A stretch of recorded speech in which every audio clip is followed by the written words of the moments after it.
বন্ধুরা, আজকে আমরা দেখব প্রেজেন্ট পারফেক্ট টেন্স। তোমরা এর আগেই simple present tense, present continuous tense এ সম্পর্কে আমার চ্যানেলে বিস্তারিত জানতে পেরেছো। এইবার আজকে আমরা জানব প্রেজেন্ট পারফেক্ট টেন্স। এই প্রেজেন্ট পারফেক্ট টেন্স সম্পর্কে অনেকেরই একটা ধারণা রয়েছে যে এই ক্ষেত্রে বোধহয় কাজের ফলাফল ক্লোজলি অ্যাসোসিয়েটেড। হ্যাঁ, অধিকাংশ ক্ষেত্রেই ক্লোজলি অ্যাসোসিয়েটেড। তবে এই প্রেজেন্ট পারফেক্ট টেন্সের যে সংজ্ঞা, সেই সংজ্ঞাতে কিন্তু এই টেন্সের ক্ষেত্রে ফলাফল নিয়ে কোনো বক্তব্যই উল্লেখ করা হয়নি। সেখানে টাইমটাকে খুব সুনির্দিষ্টভাবেই উল্লেখ করা হয়েছে এবং যখনই আমরা এই ফলাফল অনুসারেই করতে যাব, কোনো কোনো ক্ষেত্রে কিন্তু ত্রুটি বিচ্যুতি এবং ভুলভ্রান্তির সৃষ্টি হবে। আমি কয়েকটা উদাহরণ দিচ্ছি, দেখো। যদি আমি বলে থাকি যে আমার দাদু একটি বাড়ি তৈরি করেছিলেন, এখন দাদু একটি বাড়ি তৈরি করেছিলেন, বাড়িটা অতীতে তৈরি হয়েছে। অধিকাংশ টেন্সের বইগুলোতেই লেখা থাকে যে সমস্ত কাজগুলো অতীতে হয় কিন্তু ফলাফল এখনো বর্তমান। দেখো, দাদুর তৈরি বাড়িটা কিন্তু এখনো পর্যন্ত বর্তমানে রয়েছে, যেখানে তুমি, তোমার মা, বাবা সবাই মিলে বসবাস করছো। তাহলে দাদুর বাড়ি তৈরি করা কাজটা কি প্রেজেন্ট পারফেক্ট টেন্স হবে? অথবা তুমি আজ থেকে 10 বছর আগে একটা আমড়া গাছ পুঁতেছিলে, এখনো পর্যন্ত গাছে ফল ধরে, সেই আমড়াটুকু নিয়ে তুমি খেয়ে বুঝতেই পারো যে স্বাদটা টক, তাহলে তার তো ফল বর্তমান রইল। তাহলে এই আমড়া গাছ পোঁতা নামক কাজটাও কি প্রেজেন্ট পারফেক্ট টেন্স? না। দাদুর বাড়ি তৈরি অথবা তোমার আমড়া গাছ পোঁতা, এই দুটোর কোনোটাই কিন্তু প্রেজেন্ট পারফেক্ট টেন্স হবেই না। আবার ধরে নাও, যদি আমি বলে থাকি যে আমি এক্ষুনি কাশলাম বা আমি এখনই হাই তুললাম, আচ্ছা বলো তো, আমার এখনই কাশা বা এখনই হাই তোলা এর বা কি ফলাফল বর্তমানে রইল? তাহলে এই ক্ষেত্রে যে ফলাফল পেলাম না, তাহলে কি বাক্যটা প্রেজেন্ট পারফেক্ট টেন্স হবে না? হ্যাঁ, যতই ফলাফল থাকুক বা নাই থাকুক, আমার হাই তোলা এখনই অথবা এখনই কাশি দেওয়া, এই দুটো বাক্যই কিন্তু প্রেজেন্ট পারফেক্ট টেন্সই হবে। এই যে ভুল ভ্রান্তির সৃষ্টি হচ্ছে, কেননা আমরা কখনোই সংজ্ঞাটাকেই পড়তে যাই। প্রেজেন্ট পারফেক্ট টেন্সের সংজ্ঞায় লেখা ছিল, present perfect tense is used to express an action. অর্থাৎ প্রেজেন্ট পারফেক্ট টেন্স ব্যবহার করা হয় এমনই একটা কাজের জন্য completed in the immediate past. এই টেন্সের যে ডেফিনেশন, সেই ডেফিনেশনের সমস্ত গ্র্যাভিটিটা ক্যারি করছে কিন্তু in the immediate past. Immediate past, যদি এটা শুধুমাত্র পাস্ট হয়ে যেত, তাহলেই কিন্তু বাক্যগুলো সব সিম্পল পাস্ট টেন্স হয়ে যেত। আর যখনই ইমিডিয়েট পাস্ট হলো, এই সেন্টেন্সগুলো আবার সিম্পল পাস্ট থেকে প্রেজেন্ট পারফেক্টে কনভার্টেড হলো। ইমিডিয়েট পাস্ট মানে কি? সাম্প্রতিকতম অতীত। সেই ক্ষেত্রে ফলাফল বর্তমান থাকলো কি থাকলো না, হ্যাঁ, মনে হতেই পারে সাম্প্রতিকতম অতীতে কাজ হলে অধিকাংশ ক্ষেত্রেই ফলাফল বর্তমান থাকবে। একদমই সঠিক। অধিকাংশ ক্ষেত্রে ফলাফল থাকে, কিন্তু কিছু কিছু ক্ষেত্রে ফলাফল আমরা দেখতেও পাই না, সেগুলো কিন্তু প্রেজেন্ট পারফেক্ট টেন্স, কারণ এই ইমিডিয়েট পাস্টেই হওয়ার সুবাদে। যেমন দেখো, যদি আমি লিখে থাকি যে আমি একটি চিঠি সবেমাত্র লিখলাম, এর ট্রান্সলেশন হবে I have just written the letter. এই ক্ষেত্রে আমি সবেমাত্র চিঠিটা লিখলাম, অর্থাৎ আমার চিঠি লেখা নামক কাজটা কিন্তু সাম্প্রতিকতম অতীতেই শেষ হয়েছে। তাই এই বাক্যটাকে কি বলা হবে? এই বাক্যটাকে আমরা প্রেজেন্ট পারফেক্ট টেন্স বলবো। প্রেজেন্ট পারফেক্ট টেন্সে কোনো সেন্টেন্স লিখতে গেলে কিভাবে? কারণ প্রথমে সাবজেক্ট হবে, তারপরে হ্যাভ অথবা হ্যাজ, তারপরে ভার্বের পাস্ট পার্টিসিপেল ফর্ম এবং অবজেক্ট। একদম ভার্বের পাস্ট পার্টিসিপেল ফর্ম যে কোনো পারফেক্ট টেন্সের ক্ষেত্রে কিন্তু একটা কমন ইউনিট, যেটাকে ব্যবহার করতেই হবে। আমি অন্য কোনো ফর্ম ব্যবহার করলেই কিন্তু সেগুলো কোনোভাবেই কোনো পারফেক্ট টেন্সে পড়বে না। যাই হোক, যদি আমি এখন এখানে একটা বাক্য লিখি যে সে সবেমাত্র বাড়ি ফিরেছে। এর ট্রান্সলেশন কি হবে? সাবজেক্ট। তাহলে এই ক্ষেত্রে কাজ হচ্ছে ফেরা, এবং ফেরা নামক কাজটা যে করছে সেই হলো বাক্যের সাবজেক্ট। সেই ফিরেছে, তাহলে হি অথবা সি। হ্যাভ এবং হ্যাজ এর মধ্যে যে কোনো একটা বসবে। দেখো এইচ এ ভি ই এখানে আছে 4খানা লেটার্স, আবার এইচ এ এস এখানে আছে 3খানা লেটার্স। মাথায় রাখবে যখন সাবজেক্টটা সংখ্যাতে অধিক হবে তখন এই অধিক লেটার্স বিশিষ্ট ওয়ার্ড হ্যাভটাকেই ব্যবহার করব, এবং যদি সাবজেক্ট সিঙ্গুলার হয়ে থাকে তাহলেই হ্যাজ ব্যবহার করব। দেখো সে বলতে গেলে একজনকেই মাত্র বোঝানো হচ্ছে, তাহলে he has returned, sorry he has just return home. এ প্রসঙ্গে বলে রাখি he has just return to home এটা কিন্তু ব্যবহার করা যাবেই না। হোম এমনই একটা ওয়ার্ড যে ওয়ার্ডের আগে আমরা কখনোই টু ব্যবহার করতেই পারি না। আমি স্কুলে যাচ্ছি, I am going to school, এই ক্ষেত্রে টু ব্যবহার করা হলো।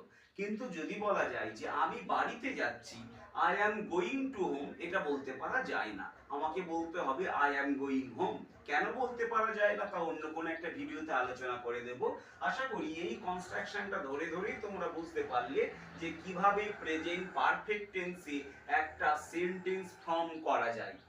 বিশেষ গুরুত্বপূর্ণ একটা ঘোষণা, যদি দেখো কোন রকম পাস্টের টাইম ইন্ডিকেটর, যেমন ধরো ইয়েস্টারডে, যেমন ধরো প্রিভিয়াস নাইট, যেমন ধরো লাস্ট নাইট, এই জাতীয় শব্দগুলো ইউজ করা রয়েছে, বা লাস্ট ইয়ার, তাহলে বুঝে নিতে হবে যে সেন্টেন্সটা ডেফিনেটলি সিম্পল পাস্টেই লেখা হয়েছে।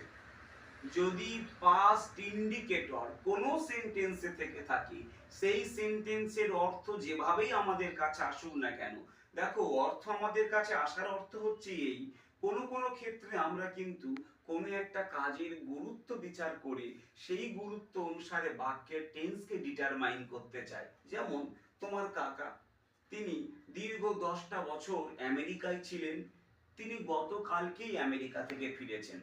এখন মনে হতেই পারে 10টা বছর পরে যে মানুষটা গতকালকেই ঘরে ফিরেছেন তার ঘরে ফেরাটা সাম্প্রতিকতম কালে হয়েছে। একদমই তাই, আমাদের মনেও হয় যে সাম্প্রতিকতম কালেই হয়েছে, কিন্তু মনে রাখা দরকার এই ইয়েস্টারডে নামক শব্দটা যদি কোনোভাবে ওই বাক্যে প্রয়োগ করা হয় তাহলে তোমার কাকা যখনই ফিরুক না কেন সেই সেন্টেন্সটা কোনোভাবেই প্রেজেন্ট পারফেক্ট টেন্স হবেই না, সেই বাক্যটাকে ডেফিনেটলি সিম্পল পাস্ট টেন্সেই লিখতে হবে। এখন আমরা দেখব সাবজেক্ট ভেদে কিভাবে প্রেজেন্ট পারফেক্ট টেন্স গুলোকে অ্যাফার্মেটিভ, নেগেটিভ, ইন্টারোগেটিভ এবং interrogative have drawn a picture এবং we have drawn a picture. এই ক্ষেত্রে আইটা হলো থার্ড পারসন সিঙ্গুলার নাম্বার, এই ক্ষেত্রে উইটা, দেখো I have drawn a picture, we have drawn a picture, এই ক্ষেত্রে আইটা হলো ফার্স্ট পারসন সিঙ্গুলার নাম্বার, উইটা হলো ফার্স্ট পারসন প্লুরাল নাম্বার। এখন এই সিঙ্গুলার এবং প্লুরাল নাম্বার দিয়ে লেখা সেন্টেন্স গুলোকে যথাক্রমে আমরা অ্যাফার্মেটিভ, নেগেটিভ, ইন্টারোগেটিভ এবং ইন্টারোগেটিভ নেগেটিভে কিভাবে চেঞ্জ করা যায় সেইটুকুই শিখে নেব। তোমরা এর আগের ক্লাসগুলোতে জেনেছো যে কোনো সেন্টেন্সকে নেগেটিভ করতে হলে সেন্টেন্সের ভিতরে যে অক্সিলারি ভার্ব পাওয়া যায় সেই ভার্বের সঙ্গেই নট যুক্ত করতে হয়।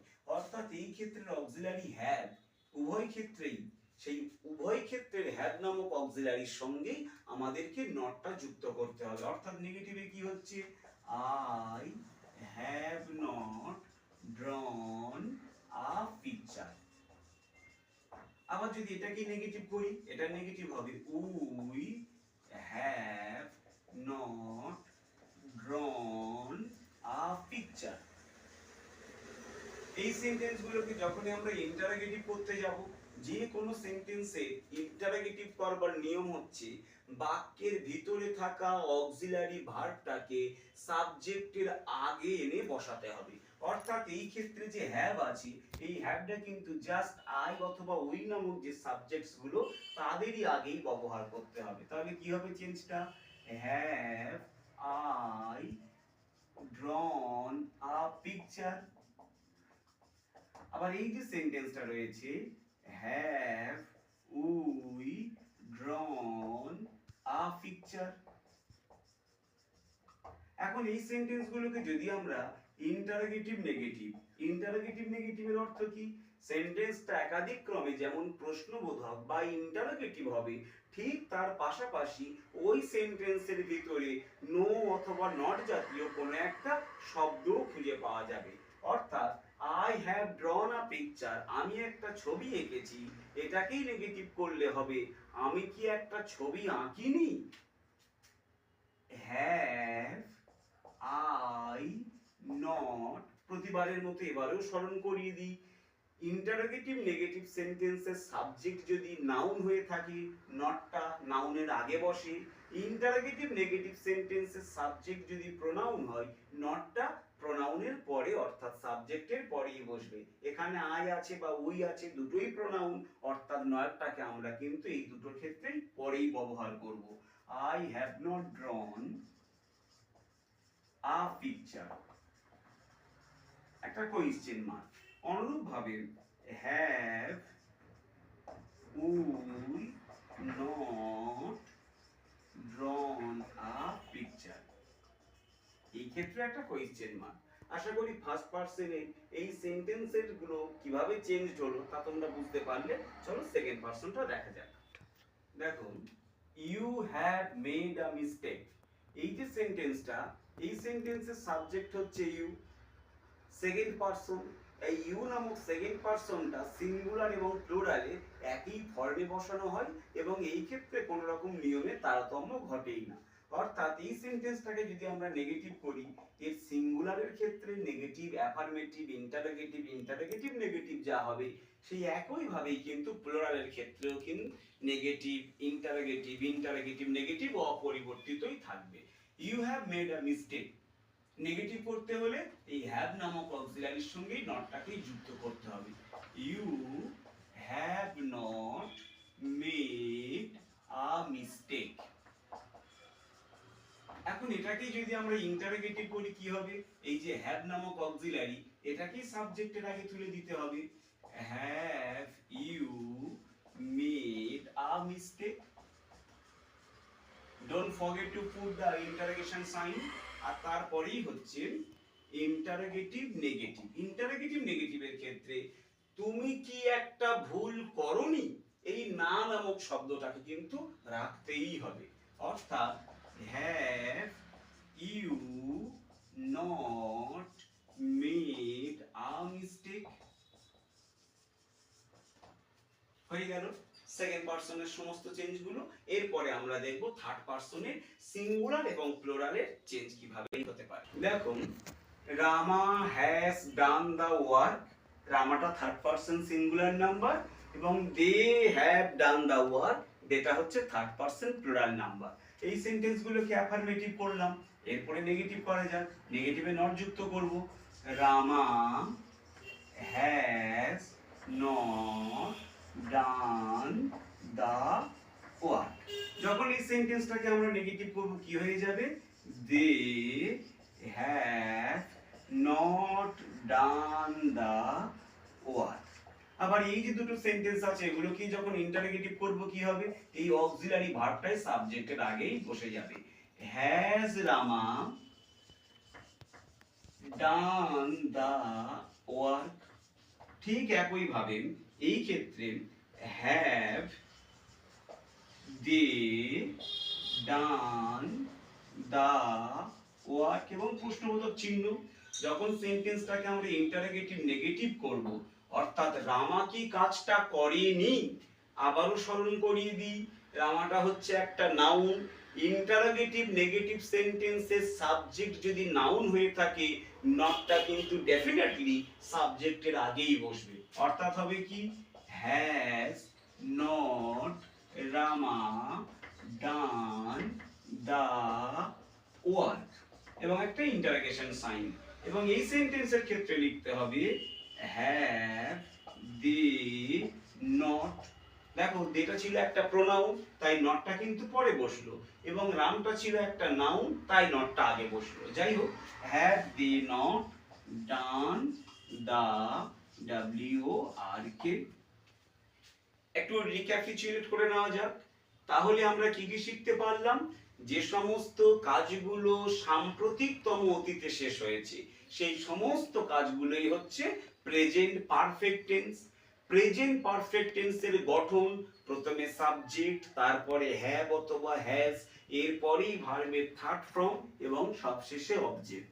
যদি কোনো রকম পাস্টের ইন্ডিকেটর থেকে থাকে, সেই সেন্টেন্সটা ডেফিনেটলি আমাদেরকে সিম্পল পাস্ট বলতে হবে, সেটা কোনোভাবেই প্রেজেন্ট পারফেক্ট হবে না।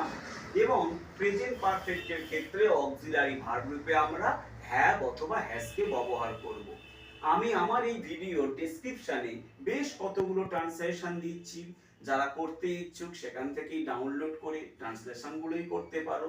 আর যদি ভিডিওটা তোমাদের কাছে হেল্পফুল বলে মনে হয়, চ্যানেলটাকে সাবস্ক্রাইব এবং ভিডিওতে লাইক দিয়ে পাশে থেকো।